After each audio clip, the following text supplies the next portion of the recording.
It is Santa Clarita's hometown station, AM 1220 KHTS. Again, make sure you go to hometownstation.com for all the latest and greatest Santa Clarita has to offer. And speaking of the greatest in Santa Clarita, we have some very special guests in studio. And every once in a while, we get some KHTS Santa Clarita unsung heroes here in the Santa Clarita Valley that people are not afraid to get their hands dirty, literally and figuratively, to make our fine city what it is, and community-based, and just a wonderful city to be in. And we have Kirk and Nicole Stinson, and appreciate you guys coming by. You guys are unsung heroes. Woo woo! Yeah. Awesome, thank you. So what? So first question I always ask is what does that mean to you guys? Like when you hear unsung hero in the Santa Clarita Valley, someone who makes our city great. How does that make you feel? Makes me feel really good. I mean, I was kind of shocked because I know that there's a lot of nonprofits here, and I know that there's a lot of active people in the community, and we try to give back as much as we can, at the same time balance family and work, and but we kind of just do it, and sometimes I think it's just we just do it and we're not really realizing what we're doing, so it's kind of nice to be recognized, and you kind of stop and go, oh yeah, I do help out, the community a lot, so that was kind of nice. Well, it didn't even dawn on me until you guys brought it up. I'm like, yeah, I do a lot of work out here. It's about time. No, it really is a very humbling thing. And we don't do anything for that or for recognition. We just do because we'd like to be involved. Yeah, and that's fantastic. And we'll talk about some of the stuff you guys are involved in a little bit later. I want to first talk, we're going past, present, future for the Stinsons. Maybe I'll start with you, Nicole. What did you grow up here in Santa Clarita Valley? Where did you grow up? And what brought you here to Santa Clarita Valley, all that stuff? Originally from Buffalo, New York. Buffalo? Yes, I know. How's the weather up there right now? Cold. Yeah. Cold. Somewhere I don't want to ever be again. I get cold here when it's 70, so I'm a California girl. Okay. Grew up in the San Fernando Valley, Granada Hills area, and moved to Santa Clarita in 1989. Okay. And have been here ever since. Been here ever since. And what did you go to school or anything? What was your background? You just no school here. School of hard Granada knocks? Hills was school, and then up here after I graduated. Okay. Cool. Cool. And Kirk, what's your background? Born and raised California boy. Well, what part of California? Mission Hills. Mission Hills. Okay. My dad's name is Kirk, so I have not Kurt. There are very few Kirks. There's Captain. There's you and my dad. That's those are the only Kirks. Yeah. Now I feel special. Yeah. Top 3. Yes. And so, how did you guys meet? How did that all go down? Is it like somebody lose a bet or something? Which story? Do you want his story or the truth? Yes. Okay. Yeah, the answer is yes. I was a dispatcher at a plumbing company in Granada Hills, and Okay. he was a plumber, and that's where it started. That's where it started. Couldn't stop staring. Is that what it was? Couldn't stop staring. Oh, man. The way she posted those calls on that board was so inviting, and it was one thing led to another, a couple coffee dates, and we've been together ever since. And there you have it. And there you have it. And you guys got married when did you guys get married? 1994. Easy. Okay. Oh, jeez. This is going to be our You had to think that hard? 21st wedding anniversary. It seems like forever. Kirk, what brought you to Santa Clarita? When we got together, I was actually living in Granada Hills still, and we got together and we decided that I didn't want any more of the valley and came out here, got an apartment over Jake's Way when it was I got you. Yeah, back in the day. Yeah. And we kind of just found a home here, and that for me, this was the biggest small town feel, and I liked it. I grew up in Colorado, a little bit of growing up in Colorado because Mom didn't like the earthquakes here, so we left for a while. But when I finished college, I came right back to California. And where did you go to college? In Colorado. Okay. Any one in particular? Are you a Rams fan? Are you a I'm Buffalo? a Rams fan, yes.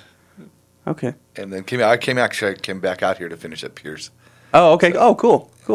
And for those who don't know, Plumbing by Kirk, you can go to plumbingbykirk.com. He's the hometown plumber here in the Santa Clarita Valley. Glad to call myself that. Yeah, and so you guys got married. Do you guys have children? We do. How many children do you have? 2 children. 2 children? A 9-year-old daughter and a 14-year-old son. Good grief. Those are some ages. Yes, interesting ages. I've told my wife I'm just going to skip the teen years. Yes. I'm just going to let her take care of it. I'm just going to go on vacation or something. There's for good the and teens.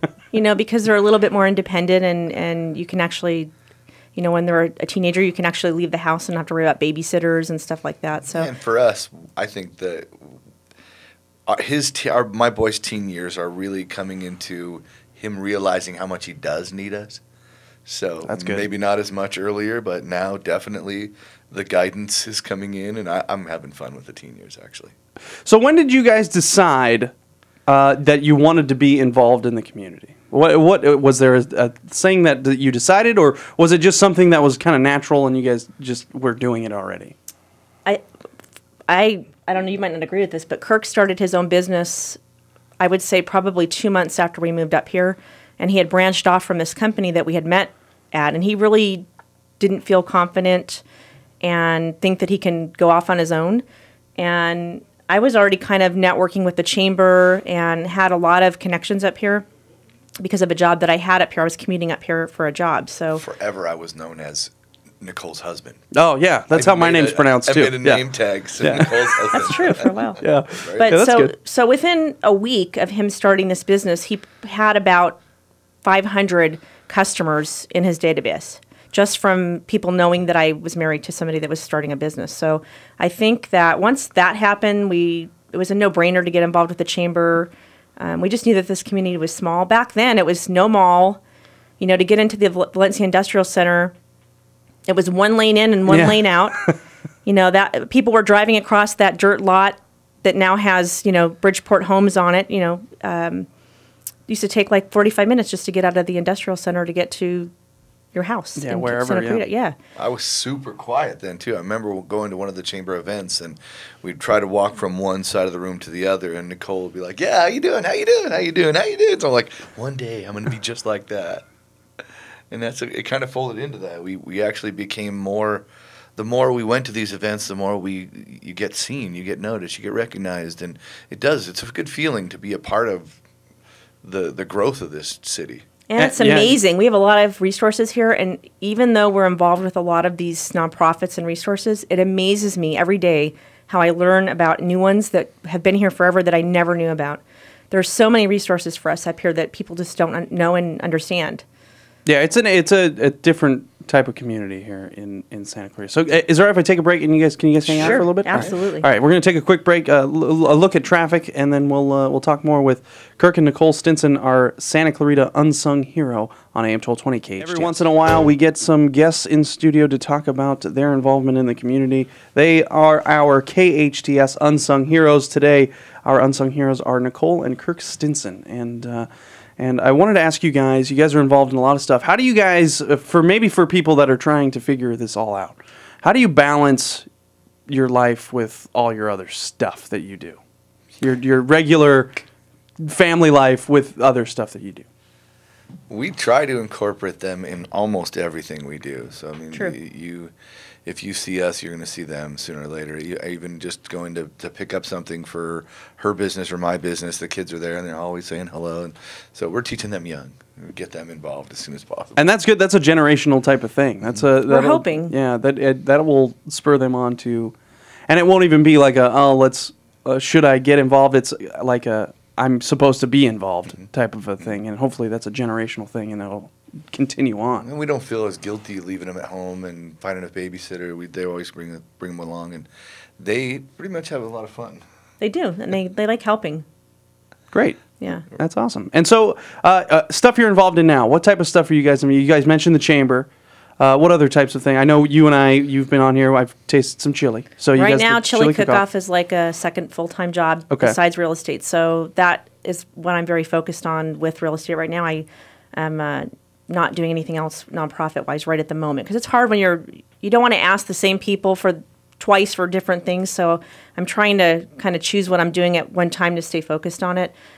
We love Child and Family Center, Taste of the Town. We help with the auction for that, and we'll help on the day of.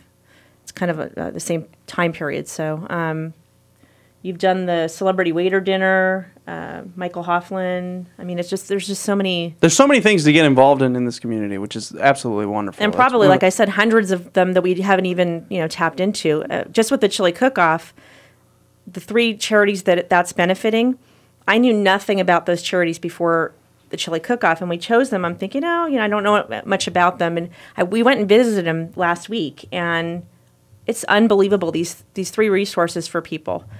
That are there now that I can tell people about and maybe help somebody that needs the services. Yeah, but that's, like I said, one of the things that sets this community apart is how much involvement you can have with this community. Absolutely. And even if you're not involved, even if you're just representing and showing yourself there and showing support for them, we do a lot of that. Yeah. That's why our kids love that too. We're going, where? This? Great. Yep. Get some free chili too, That's right. and all that stuff. Let's talk about the chili cook-off. The chili cook-off is coming up right around the corner, March. I have it at the tip of my tongue. 20th. There it is. March 20th at the Hyatt, yes. And it is going to benefit 3 charities: Bridge to Home, Lark Ranch, and Help the Children. Yes. And you can get tickets. Go to scbcharitychilicook-off.com. But this is the third year. Third year. So talk to me about past and future for this. How for those who don't know anything about it. The first year we put Marcy, James, and I put it together, and we were hoping for like 100 people to show up for a small event just to give back to 5 charities at that time. And we had about 500 or 600 people show up. The room was like we were breaking fire codes. And I assume you didn't do a ton of marketing for that, like a ton No, of matter of fact, I think the first one we put together, I want to say 5 or 6 weeks. Wow. Okay. The second one, we moved it to the Hyatt because of the space limitations, and we were expecting, 600, 700, and we had close to 2,000 people show up. And we couldn't. Fire marshals are like, that's it. Yeah. No one's allowed in until someone comes out. We need to find a bigger place for sure. So they were all eating chili, though. Oh yeah, that's all the firefighters. Yeah. I think it's just a fun event that we have a lot of different events going on for different nonprofits in town, and they're pretty much the same sorts of events, and the same people come to the same events. This one is a little different because those same people still come to support it, but it's also very community friendly. So you have just normal people that don't own businesses that are just coming to have good family time, and it's incorporating those business people with the community. Fantastic. And again, go to scbcharitychilicook-off.com for full events on that, or full details on that. You can get tickets there as well. And again, the proceeds benefit Bridge to Home, Lark Ranch, and Help the Children. I thank you guys for coming by. I appreciate Thank you so much. We appreciate it. Congratulations, and we appreciate all that you do here, both physically getting your hands dirty, plumbing by Kirk. I'm not going to say anything. and just what you guys do in the community too. Thank you, and we appreciate you recognizing it. And we'll have you in again, I'm sure, for more chili stuff. Perfect. Thank you. I'm never opposed to. Don't forget I think we have one more chili tasting date. So, are you guys are making chili? Yes. Oh, we are. We are. However, we have a waiting list coming, so I kind of feel like I'm going to be real busy doing things at the event, so I may give somebody my spot because I want to open it up to somebody to be able to. And you don't want to just win it all the time. No, I don't win. I want to give somebody else a chance. You a chance. Like, you haven't tasted mine yet, but I will. I'll bring you a sample next time. I promise. No, all right. Thank you guys for coming by, though. Thanks, again, Kyle. You can go to plumbingbykirk.com for all your plumbing needs as well. Free advice. I'll give you my cell phone. I didn't ask you for any plumbing advice while I was on the show. Here's my cell phone, you guys. If you have any need for free advice, call my cell phone, 661-212-9249. There you go. All right. All right. Thank you guys again for stopping by. I appreciate it. Thank you. Connie Jones is going to give us our top things to do coming up next. AM 1220 KHTS.